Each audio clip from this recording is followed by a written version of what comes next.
G'day everyone, Dylan from the Beta Network here. Did you know it's been almost 5 years since Spanish developer Lince Works unleashed their original stealth-inspired hit? So let's ready our ninja stars and find out if the sequel's even better in our latest episode of Should You Play Aragami 2? As soon as you start playing Aragami 2, you'll not only notice the improved graphical fidelity, but also how different the controls and general feel of the game are compared to the 2016 release. It's almost night and day in some areas, and a few of the modernizations go a long way in making this long-awaited sequel stand out. One of the new major additions is the ability to see who or what's around the corner. Even though it's a fairly common feature in action stealth titles like The Last of Us, it works really well with Aragami 2 to help keep up the pace and plan out your next move. In stark contrast, the original would often force you to stop at each bend, then constantly swing around the camera like a sitting duck that's had way too much caffeine. This one aspect definitely grinded my gears after a while. I know some people prefer the au naturel kind of approach, but I was never the biggest fan of this style. Another welcomed feature is the option to knock out enemies instead of simply stealth killing each target.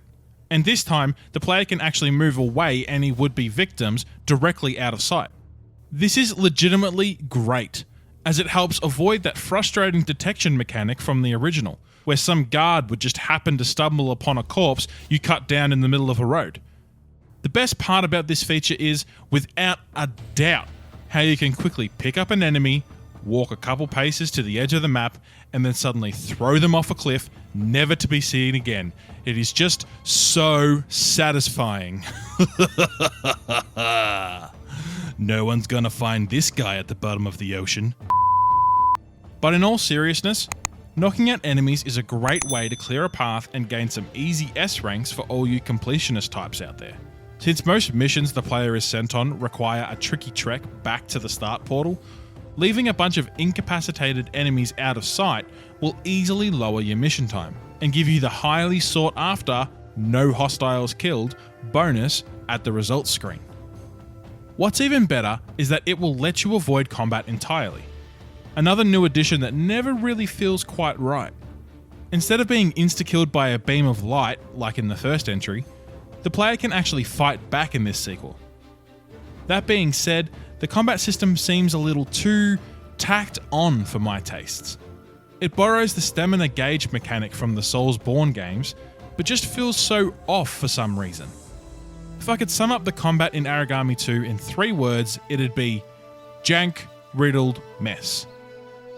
What isn't anywhere near as jank though are the ability tree moves. It's tons of fun using the Wraith skill to escape from a sticky situation, or assassinate an enemy with the blood smoke technique to remove a target under a heavy concealing fog.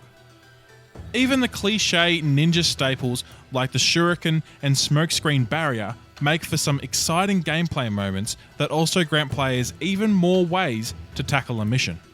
Speaking of missions, that's the way Aragami 2 is structured. Basically, someone from the town has business that needs taken care of, and of course you'll be the one picking up the slack. Each completed mission grants XP, gold, and other goodies for improving your character with stat bonuses and ability upgrades. Plus, you can even team up with 2 other players using crossplay. However, we weren't able to test out the co-op features, unfortunately. The missions themselves are mostly just kill the target or investigate the area kind of affairs, albeit the core of Aragami 2 always keeps stealth at the forefront, and it honestly feels incredibly intuitive. Apart from the combat, it's hard to criticize the general gameplay, besides the Shadow Leap being a little finicky this time around, but that's pretty much it when it comes to the negatives. The story is slotted somewhere in between these missions too, although there's hardly anything going on here, if I'm being completely honest. Yep, already forgotten most of the plot. So, should you play Aragami 2? Well, if you have even the most fleeting of interest in stealth titles, then definitely check this sequel out. You don't even have to play the original, just jump right in and have a grand old time taking down some goons. The gameplay is that addictive. Once you begin unlocking all the new abilities and start mastering the controls, it only gets better from then on out. The story and characters are practically non-existent, but that's not what you're here for. As a whole, besides a couple of slip-ups in the combat department and a few other niggles here and there, Aragami 2 is more than worth the price of admission. Oh, and did I mention that the music is pretty spectacular? Time to get stealthin', lads.